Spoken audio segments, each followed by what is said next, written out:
नमस्कार दोस्तों। एक राष्ट्र एक राजनीतिक दल है। बीजेपी का असली एजेंडा ममता बनर्जी। पश्चिम बंगाल की मुख्यमंत्री और टीएमसी प्रमुख ममता बनर्जी ने गुरुवार को आरोप लगाया कि बीजेपी एक देश एक चुनाव के नाम पर एक देश और एक राजनीतिक दल की अपनी अवधारणा को मूर्त रूप देने का प्रयास कर रही है। ये बीजेपी का एकमात्र मकसद और नीति है।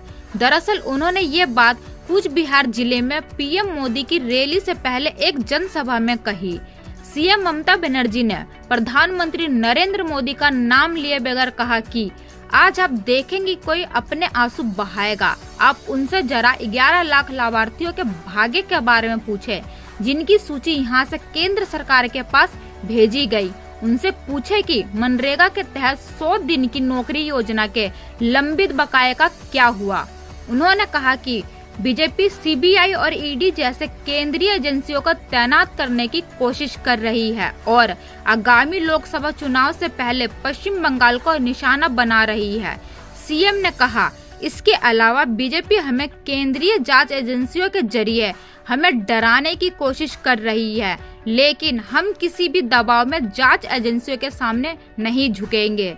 इस बीच सीएम बनर्जी ने पश्चिम बंगाल के नेता प्रतिपक्ष शुवेंदु अधिकारी का नाम लिए बगैर उन पर निशाना साधा।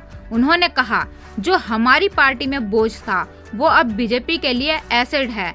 मेरे पास उनके खिलाफ सभी लंबित मामलों की विस्तृत जानकारी है। मैं इन सब के बारे में उचित समय में खुलासा करूंगी। सीएम ने बीजेपी पर 2014 में देश की सत्ता में आने के बाद से ही पश्चिम बंगाल को निशाना बनाने का भी आरोप लगाया। मुख्यमंत्री ने कहा, बीजेपी 2014 से पश्चिम बंगाल की जनता को परेशान कर रही है। ये लोग प्रदेश की जनता को बिल्कुल भी सम्मान नहीं दे रहे हैं।